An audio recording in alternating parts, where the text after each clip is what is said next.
The history of Shechita is a dramatic example of the Jewish people's steadfast commitment to mercy at all costs.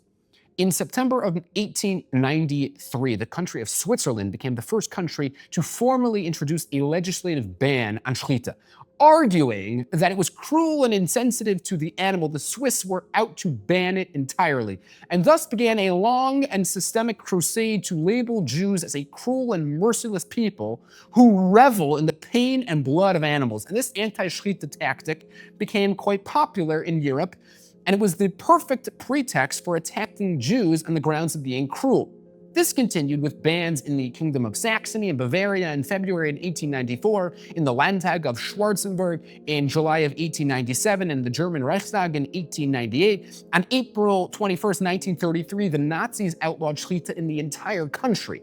And Theodor Frisch explained and promoted the Nazi position in his book, which published 39 editions and 200,000 copies by the year 1935. And in it he wrote, "The Jew denies the existence of cruelty in their ritual slaughter. Considering that the Jew has no mercy for human beings, it is unsurprising that he possesses no pity for the animal."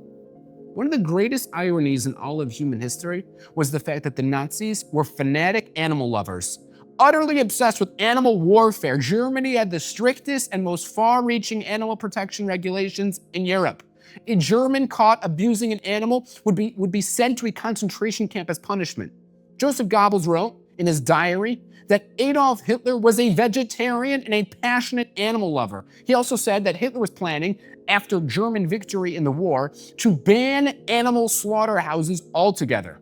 The Nazi ban on Shechita in 1933 effectively stopped the consumption of meat for the Jews in Germany. Dozens of Jewish people protested and campaigned that Shechita was in fact a human method of killing animals for beef. But unsurprisingly, those complaints fell on deaf ears. The Germans required knocking the animal unconscious before butchering it, a method prohibited by the Torah. So the Jews looked for neighboring countries to import meat. But the Germans banned all meat from Poland, Lithuania, Czechoslovakia, Hungary, Yugoslavia, and Romania. So these Yidden were stuck. The German Jews attempted to find a new method that would satisfy both Jewish halacha and German law. And because the German legislation did not ban Shechita outright, but only required the animal to be rendered insensible prior to the Shechita, the German Jews experimented with various stunning methods that would not make the animal a treifa. They experimented with electrical shocks and nitrogen inhalation, which were both found to be unsatisfactory by the leading German rabbanim of the time.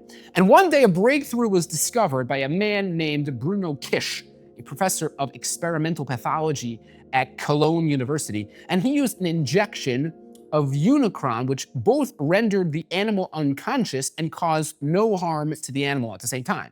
So the method went through extensive testing and seemed likely to get the support of the halachic authorities of the time. And ecstatic, the German Jews called together the Rabbanim to discuss this method and hopefully allow its widespread usage throughout Germany, ending the poor Jews' dearth of meat. But in November of 1938, as the date of the meeting was drawing near, an outbreak of violence occurred near the homes of the meeting attendees, gently discouraging the meeting from taking place. The Nazis were not interested in finding the most humane way to slaughter cows. They were looking to slaughter Jews. Cutting off their meat supply was a step in the direction of slaughtering 6 million Jews. A bunch of rabbis and a sympathizing scientist would not be allowed to get in their way. 6 million deaths later, the atrocities of the Holocaust eventually came to an end, and although the Nazi political party crumbled, some pre-war ideologies survived the Nazi defeat, and one of them was the anti-Shechita Jews are cruel to animals idea. In modern-day Denmark, Shechita is only allowed in the presence of a state-licensed veterinarian. As the case is in Ireland and the Netherlands and in Finland and in Spain, to this day, religious slaughter is banned entirely in Switzerland and Norway and Sweden on the basis of cruelty to animals.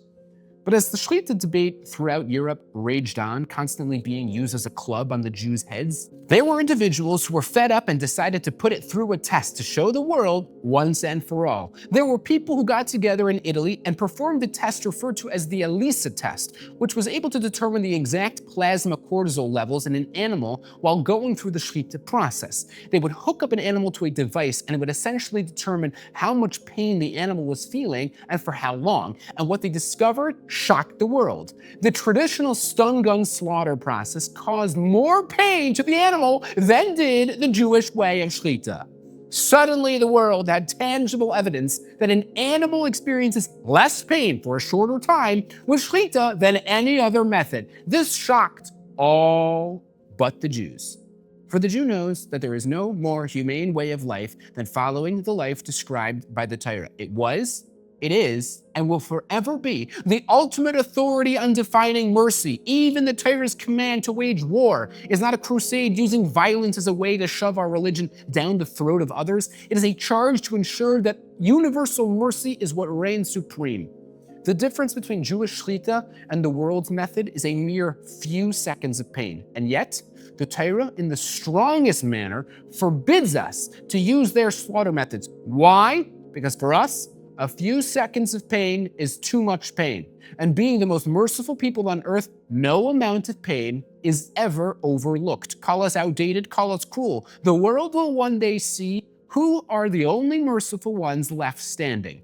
The average response time of ambulances in the United States is 7 minutes in urban areas and 14 minutes in rural areas. The average response time of Hatzalah is 90 seconds. Because when you are that merciful, you figure out a way to be there and be there fast.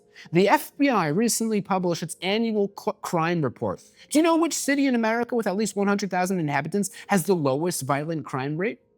Yep, you guessed it.